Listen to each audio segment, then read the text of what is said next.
जय श्री राम, जय बागेश्वर धाम। आप सभी का स्वागत है सुंदरकांड के पार्ट 4 में। 2006। तब हनुमंत कही सब राम कथा निज नाम, सुनल जुगल तब पुलक मन मगन, सुमिर गुण ग्राम। तब हनुमान जी ने श्री रामचंद्र जी की सारी कथा कहकर अपना नाम बताया। सुनते ही दोनों के शरीर पुलकित हो गए और श्री राम जी के गुण समूहों का स्मरण करके दोनों ने मन प्रेम और आनंद से मग्न हो गए। चौपाई 1। सुनो पवन सुत रहनी हमारी, जिमी दस नहीं महु जीव विचारी। तात कबू मोहि जानी अनाथा, करी हई कृपा भानुकुल नाथा। विभीषण जी ने कहा, हे पवन पुत्र, मेरी रहनी सुनो। मैं यहाँ वैसे ही रहता हूँ जैसे दांतों के बीच में बिचारी जीभ। हे तात, मुझे अनाथ जानकर सूर्य कुल के नाथ श्री रामचंद्र जी का क्या कभी मुझ पर कृपा करेंगे। चौपाई नंबर 2। तामस तनु कछु साधन नाही, प्रीति न पद सरोज मन माही। अब मोहि बा भरोसा हनुमंता, बिनु कहरु कृपा मिले ही नहीं संता। मेरा तामसी राक्षसी शरीर होने से साधन तो कुछ बनता नहीं है, और न मन में श्री रामचंद्र के चरण कमलों में प्रेम ही है। परंतु हे हनुमान, अब मुझे विश्वास हो गया है कि श्री रामचंद्र जी की मुझ पर कृपा है, क्योंकि हरि की कृपा से बिना संत नहीं मिलते। चौपाई नंबर 3।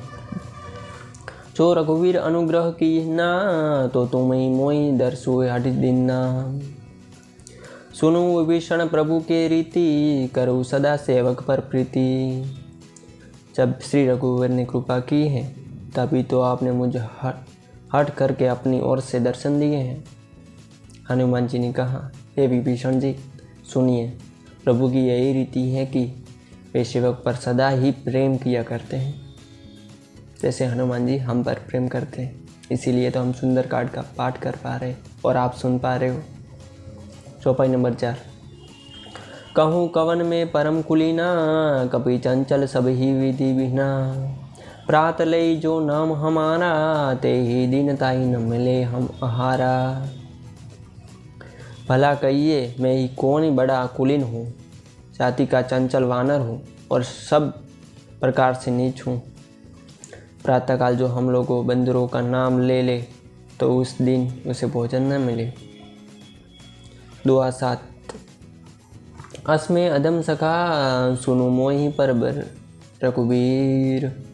किन्नी कृपा सुमिरी, गुण भरे भी लोचन नीर। हे सखा, सुनिए, मैं ऐसा अदम हूँ, पर श्री रामचंद्र जी ने तो एक मुझ पर भी कृपा की है। भगवान के गुणों का स्मरण करके हनुमान जी ने दोनों नेत्रों में प्रेम आंसुओं से जल भराया। चौपाई नंबर 8। जाना तो हूँ असी स्वामी बिसारी, फिर ही ते काहे न होई दुखारी। यही विधि कहत राम गुण ग्रामा, पावानी बाज विश्रामा। जो जानते हुए भी ऐसे स्वामी श्री रघुनाथ जी को भुलाकर विषयों के पीछे भटकते फिरते हैं, ये देखो क्यों नहीं हो, वो दुखी क्यों नहीं है। इस प्रकार श्री राम जी के गुण समूहों को कहते हुए से उन्होंने अनिर्वचनीय परम शांति की प्राप्ति की। चौपाई 2। पुनि सब कथा विभीषण कहीं, जय विधि जनक सुता रही।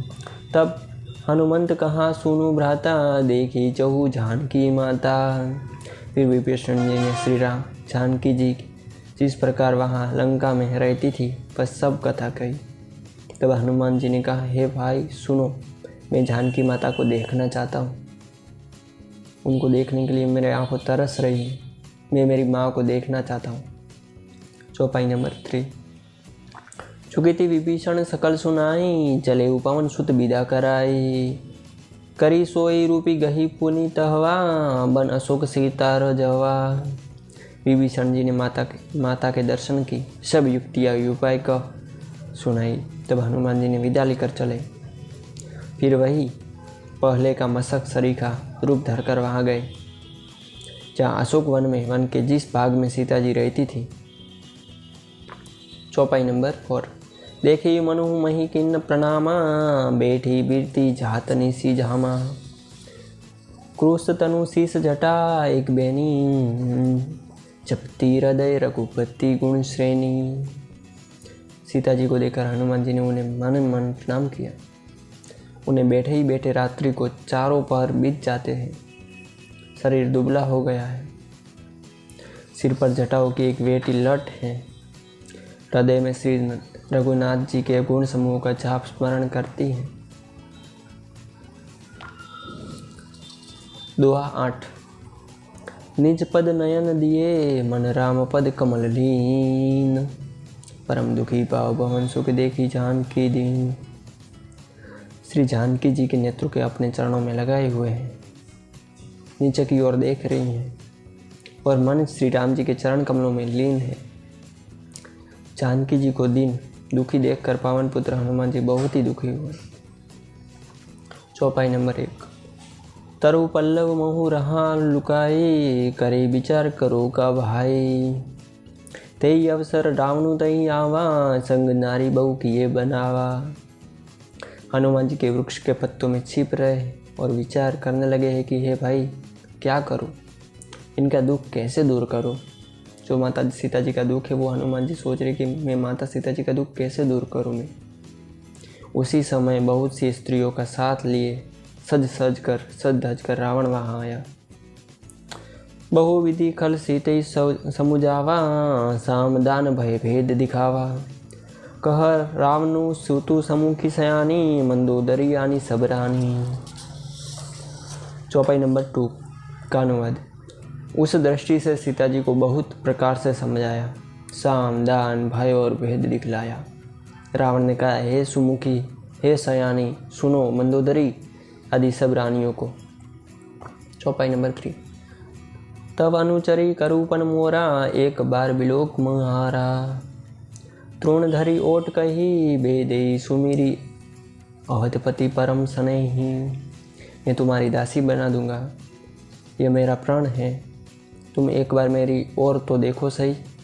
अपने परम स्नेही कौशलाधीश श्री रामचंद्र का स्मरण करके जानकी जी 3 केड़ी आड़ पर्दा करके कहने लगी, सुनो दसमुख खगोत प्रकाशा, कबहू की नलिन करी विकासा।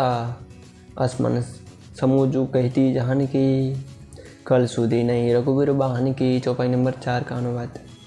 हे दशमुख सुन जान जुन जुगनु के प्रकाश के कभी कमल खिल नहीं सकते। ये दशमुख सुन जुगनु के प्रकाश से कभी कमलिन खिल नहीं सकते। जानकी जी फिर कहती है, तू अपने लिए भी ऐसा ही मन में समझ ले। रे दुष्ट, तुझे श्री रघुवर जी बाण की खबर नहीं है। चौपाई नंबर 5। सठ सुने हरि आनोई मोही, अधम निर्लज लाज नहीं तो ही। रे पापी, तू मुझे सुनने में हर लाया है। रे अधम निर्लज, तुझे लज्जा नहीं आती। इस वीडियो में इतना ही। अगले पार्ट 4 देखने के लिए, श्री रामचरितमानस का वीडियो देखने के लिए चैनल को फॉलो करें, लाइक करें, शेयर करें, सब्सक्राइब करें। धन्यवाद।